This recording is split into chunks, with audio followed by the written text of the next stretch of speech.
Geralmente, quando nos deparamos com alguma situação que tenha uma solução difícil, nossa tendência é evitá-la, concorda?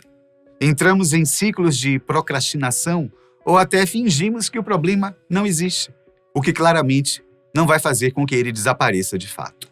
Isso também acontece com muitas questões sensíveis e polêmicas, como o uso de drogas recreativas ou medicinais, como a maconha. Cada vez mais este tópico vem se tornando uma questão de saúde pública, mas se esquivar dele, só faz criar uma bola de neve que gera consequências graves, como a desinformação, uma guerra contra determinados públicos e o avanço do preconceito, que em nada contribui em nossas vidas. Pelo contrário, só gera prejuízos financeiros, científicos e, sobretudo, de vidas humanas. Por isso, hoje convidamos você para embarcar conosco em uma jornada através dos componentes históricos, químicos, sociais e culturais que cercam a maconha e entender sob uma perspectiva mais completa os reais aspectos dessa substância que acompanha a sociedade há milhares de anos. Em primeiro lugar, é importante ressaltar a dificuldade em se abordar esse tópico, sobretudo por conta da diversidade de variações que existem atualmente para serem estudadas. Cientistas já conseguiram catalogar mais de 700 espécies diferentes de cannabis, que possuem, claro, suas características em comum, mas que se distinguem entre si em muitos aspectos. Portanto, é preciso que nós entendamos que não estamos falando simplesmente de maconha como uma categoria única e universal, mas sobre algo que é muito mais profundo e diverso. Inclusive, o número destas cepas pode ser muito maior do que as 700 conhecidas, visto que grande parte do mercado que envolve a produção e distribuição da planta é ilegal e por isso é extremamente complicado ter acesso a dados que sejam seguros e oficiais. Bom, dito isso, vamos aos componentes. Tradicionalmente, sabemos que existem duas substâncias principais que compõem a maconha: o canabidiol, ou CBD, e o tetrahidrocannabinol, o famigerado THC. No entanto, existem diversos outros ingredientes que ajudam a formar essa planta, além de que os níveis de concentração de cada um variam bastante a depender da espécie, o que torna tudo ainda mais complexo e desafiador para quem se dedica a estudar a planta. Mas para os fins deste nosso vídeo, vamos nos ater a essas duas moléculas principais. O CBD é o principal componente relacionado às pesquisas sobre os efeitos medicinais da planta. Ele é o responsável pela sensação de relaxamento, atuando principalmente em sintomas de ansiedade, distúrbio do sono, depressão, enfim, uma série de coisas que podem se beneficiar de seus efeitos calmantes. Já o THC, por outro lado, é a substância responsável pela parcela psicoativa da maconha, aquela que produz a sensação de estar chapado. Isso mesmo. Como hoje em dia o principal uso da planta é recreativo, por conta do preconceito que barra o número de pesquisas sobre os usos medicinais e empurra a produção para a clandestinidade, o THC é a principal substância encontrada nas cepas atuais, já que as variações são selecionadas para produzir mais esse componente, tornando-as mais fortes para gerar o efeito desejado. Mas além das substâncias em si, a forma de consumir a maconha também tem um peso bastante considerável sobre os efeitos e sua duração em nosso corpo. Como sabemos, a maior parte das pessoas faz o uso da planta de forma inalatória, que é o termo chique para se dizer que a cannabis é fumada ou vaporizada. Através desse método, a matéria é carburada ou desidratada e os componentes são despejados no pulmão de forma concentrada, onde haverá uma rápida absorção. Isso acontece porque o pulmão é responsável por efetuar as trocas gasosas que alimentam o nosso corpo com oxigênio, ao mesmo tempo que elimina o gás carbônico, que é o subproduto do processo da respiração.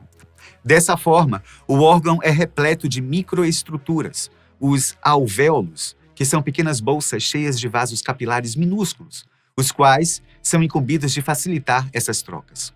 Assim, as substâncias encontradas na maconha podem ser absorvidas de forma rápida, quase instantaneamente, e seus efeitos podem ser sentidos em poucos segundos ou minutos, ao passo que também duram pouco tempo, cerca de algumas horas. Mas há outras formas de se consumir a maconha, especialmente em países onde a erva é legalizada para uso recreativo ou medicinal.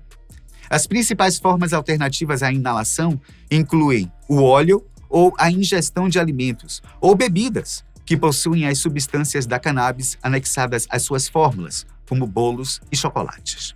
Geralmente utiliza-se produtos que tenham alguma base oleosa, porque os componentes da maconha, CBD e THC, são solúveis nesses elementos, o que significa que se misturam com mais facilidade, favorecendo o processo. Na ingestão por via oral, as substâncias da cannabis serão absorvidas pelo organismo da mesma forma que obtemos os nutrientes da nossa alimentação, pelos intestinos. Assim, os efeitos demoram mais para serem sentidos, mas também duram por mais tempo, às vezes até um dia inteiro, e comumente são relatados como sendo mais fortes. Por isso, para esse tipo de consumo se recomenda que tenha certo tipo de experiência e, sobretudo, parcimônia, para ter paciência e cuidado e não extrapolar os limites sem querer. Mas a pergunta é, como essas substâncias agem no nosso corpo? Sabemos que os principais efeitos se dão no cérebro, mas o que acontece de fato? O canabidiol e o tetrahidrocannabinol agem principalmente nas sinapses, na comunicação entre os neurônios, modificando algumas funções ou a forma de agir de certas partes do encéfalo, o que faz com que os efeitos sejam sentidos. Nossas células neuronais possuem receptores que se adaptam bem às moléculas da maconha. Por isso, as sensações são produzidas quase que de forma natural. E para deixar as coisas ainda mais interessantes, as substâncias agem de maneira diferente em nosso cérebro, mesmo fazendo parte da mesma planta. Então, além de variar bastante entre cada organismo de forma individual, a proporção dos componentes em cada cepa determina quais áreas serão mais ativadas ou alteradas, e dessa forma, determina também quais efeitos serão experimentados. A amígdala, por exemplo, é a estrutura neuronal responsável pela regulação de respostas como ansiedade, medo e emoções de forma geral. Não por acaso, ela é conhecida como cérebro emocional. Quando o CBD entra em contato com essa estrutura, ele diminui sua atividade, produzindo sensação de relaxamento, o que pode ser, e de fato é, usado para fins medicinais. No entanto, o THC produz o efeito contrário, estimulando a região e atiçando seus efeitos, o que de forma desregrada pode gerar sentimentos de paranoia, preocupação e elevar os níveis de ansiedade. O mais complicado é que a falta de conhecimento e regulamentação não permite que estejamos sempre cientes do que realmente está sendo consumido. Uma mesma cepa com níveis não controlados dessas substâncias pode, no início, causar essa sensação de relaxamento, mas provocar um estresse muito elevado logo em seguida, à medida que a concentração dos componentes flutua dentro do seu corpo. Além da amígdala, os canabinoides afetam outras partes cerebrais, como o gânglio basal, que está envolvido no controle motor e planejamento, o neocórtex, que processa informações sensoriais, e o cerebelo, que é o centro do controle motor, principalmente das funções automáticas, aquela que você faz sem pensar, como respirar, andar, etc. Dessa forma, a depender desses níveis de concentração dos componentes que comentamos, a pessoa que faz o uso da maconha pode experimentar efeitos de lentidão, tendo uma diminuição dos reflexos, processando informações de forma mais lenta, e pode ficar mais letárgica de forma geral, como na fala, o que faz parte do estereótipo do maconheiro. Ou, ao contrário, se sentir mais estimulada, enérgica, tendo mais fluidez nos seus pensamentos e ações, sendo algo buscado por artistas que queiram se sentir inspirados, fato que também produz um certo estereótipo. Por isso, devido a toda essa complexidade nos mecanismos de ação da maconha, seria muito reducionista dizer simplesmente que ela entorpece o cérebro humano. Até porque, na química de nosso corpo, nada é tão preto no branco. As coisas se misturam e se influenciam de forma dinâmica. Por isso, de forma geral, a experiência da pessoa que a fuma ou ingere de qualquer outra forma amplia e sensibiliza todos os estímulos recebidos em nosso cérebro, sejam eles internos ou externos. As cores ficam mais vibrantes e bonitas, os sons mais altos e detalhados, enriquecendo aquela música que você gosta, mesmo que você já tenha ouvido milhares de vezes. Os pensamentos parecem mais criativos. Até a comida parece ter um gosto melhor, como as papilas gustativas ficando mais apuradas e afoitas para experimentar novos sabores e combinações. E é daí que vem a famosa larica, aquela fome, sabe? Que pode produzir receitas, no mínimo, questionáveis. Bom, já deu para ver que o assunto é de fato muito mais complexo do que podemos imaginar, não é não? Isso porque estamos abordando apenas 2 dos componentes principais da cannabis. Mas vamos lembrar que existem muitos outros, e são muitos mesmo. Além disso, nem se nós quiséssemos, seria possível abordar a real complexidade do cérebro humano, que possui bilhões de neurônios e faz trilhões de sinapses por segundo, em um vídeo só. Tudo isso aliado aos fatores circunstanciais que citamos, como as variações de cepa e formas de consumo, fazem com que a experiência de quem faz o uso da maconha seja realmente muito singular. E, salvo as devidas proporções, parece ser algo relativamente seguro. Pelo menos é o que indica as pesquisas que se têm produzido até hoje. Mas sendo assim, por que, até hoje, a maconha é proibida em grande parte dos países, incluindo o Brasil? Ou melhor, por que ela foi proibida em primeiro lugar? Será que o seu consumo é de fato seguro ao público geral? Essas questões trazem um nível ainda mais profundo sobre esse tópico, mas vamos tentar abordar com você a seguir de uma forma mais clara, ok? Primeiro, vamos tratar de alguns aspectos históricos para logo em seguida falar melhor a respeito dos riscos associados ao seu consumo. As origens do uso da maconha remontam à pré-história. Evidências arqueológicas sugerem que a cannabis foi uma das primeiras plantas a serem cultivadas pelo ser humano. Vestígios de cannabis foram encontrados em sítios arqueológicos na Ásia, datando de mais de 10 mil anos atrás. Inicialmente, seu uso estava associado principalmente com a produção de fibras para a fabricação de tecidos e cordas e não diretamente para o consumo. Mas isso não deixa de ser surpreendente, pois demonstra que a humanidade se relaciona com a planta desde sua origem, podendo ter sido uma das primeiras plantas a serem domesticadas ainda no início da agricultura. À medida que a sociedade humana progredia, a cannabis começou a ser explorada por suas propriedades medicinais e psicoativas. Na antiga China, ela já era utilizada na medicina tradicional para tratar uma variedade de doenças. O registro mais antigo do uso de cannabis por meio do fumo remonta a cerca de 2.500 anos, de acordo com um estudo publicado pela revista americana Science Advances. Pesquisadores encontraram vestígios da planta queimada em cachimbos desenterrados em um cemitério em Jirsankal, no extremo oeste do país asiático. Na antiguidade, a cannabis se espalhou pelo mundo e foi adotada por diversas culturas. Na Grécia Antiga, o historiador Heródoto relatou o uso da planta como remédio e recreação. Também no Egito Antigo, há evidências que indicam que a maconha era usada para alívio da dor e como parte de rituais religiosos. O mais interessante é que muitas vezes essas práticas religiosas ou mitológicas eram associadas aos usos medicinais, o que tornava a planta ainda mais cativa dos povos antigos. Na Índia, por exemplo, a cannabis era associada ao culto de Shiva, o deus hindu. Acredita-se que ela era o alimento preferido da divindade. Por isso, se uma pessoa estivesse com febre, poderia ser sinal de que o deus estivesse com raiva de você e faziam-se rituais utilizando a maconha para a acalmar. E, de fato, as pessoas conseguiam reduzir os sintomas dos pacientes. Hoje em dia, com a ciência e pesquisas modernas, sabe-se que os canabinoides atuam também no hipotálamo, outra estrutura cerebral, como as outras que vimos anteriormente, mas que é responsável, dentre outras coisas, por controlar a temperatura corporal. E não para por aí, não.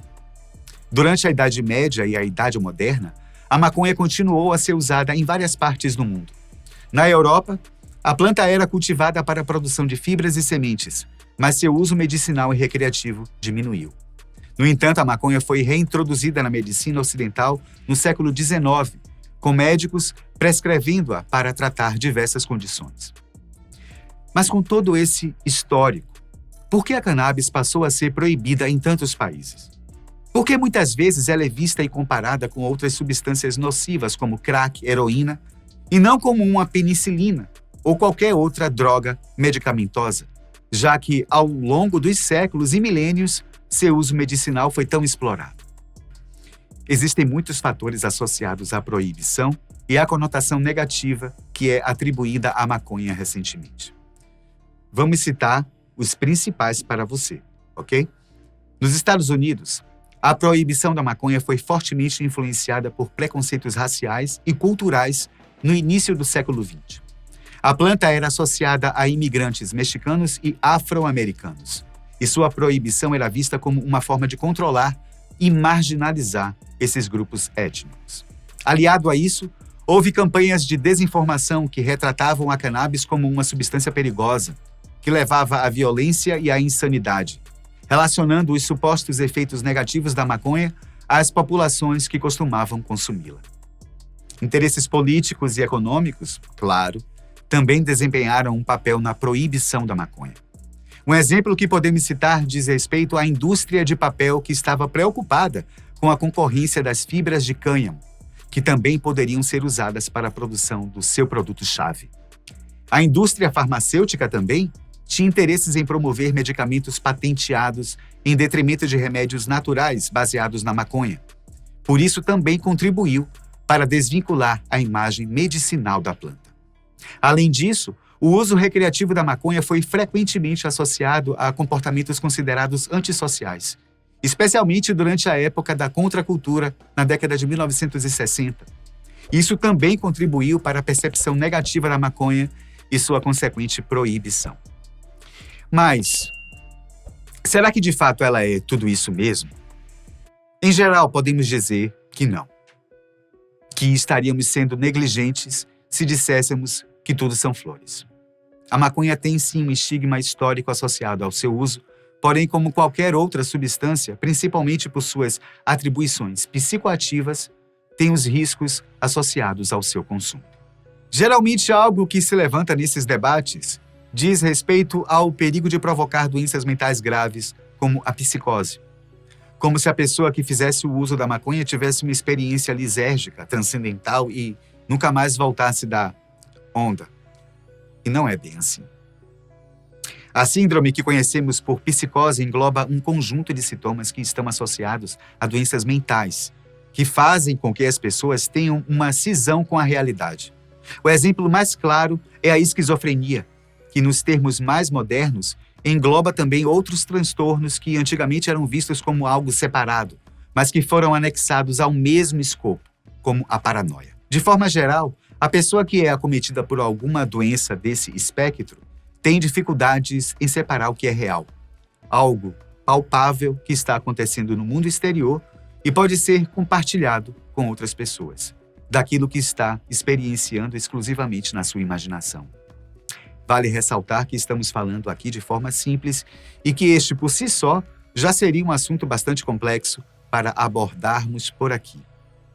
Os principais sintomas relacionados às psicoses são as alucinações, que geralmente estão associadas aos nossos sentidos, como sentir cheiros, ver ou ouvir coisas que na verdade não estão ali. Existem também os delírios, que geralmente possuem uma narrativa por trás, sendo mais abstratos, como nos casos em que a pessoa pensa ser um enviado de Deus ou uma personalidade histórica como Napoleão Bonaparte. Enfim, o fato é que muitas vezes os efeitos da cannabis são relacionados a esses sintomas, como se ela pudesse produzir algo semelhante nas pessoas. Só que não. A maconha, nem mesmo o THC, pode provocar alucinações dessa forma. No entanto, é sim relatado que na literatura médica que, em casos de predisposição genética, o uso dela pode estar associado ao desencadeamento dos sintomas da psicose, como se ela ativasse um componente que estava adormecido, fazendo florescer esses sintomas em alguém que até então era visto como saudável. Por isso, sim, é preciso ter cuidado, e muito, ao tomar a decisão de experimentar ou fazer uso da maconha, principalmente quando se tem casos como este na família. Além disso, como os efeitos da cannabis agem diretamente no cérebro, é sempre recomendado que se tenha o cuidado de estar maduro o suficiente, biológica e socialmente falando, antes de resolver se aventurar por aí. tá? Um cérebro em formação pode sofrer alterações profundas por conta das substâncias encontradas na maconha, que podem causar efeitos indesejados e permanentes nas pessoas que a consomem quando são mais novas. Isso influencia principalmente no caso da dependência, que é outro fator bastante polêmico. Afinal de contas, a maconha vicia ou não? A resposta é: depende. Geralmente, com uso consciente, moderado e depois de uma idade segura, por volta de pelo menos 25 anos de idade, o uso tende a ser seguro e a dependência gerada é similar à que é provocada pela cafeína, por exemplo.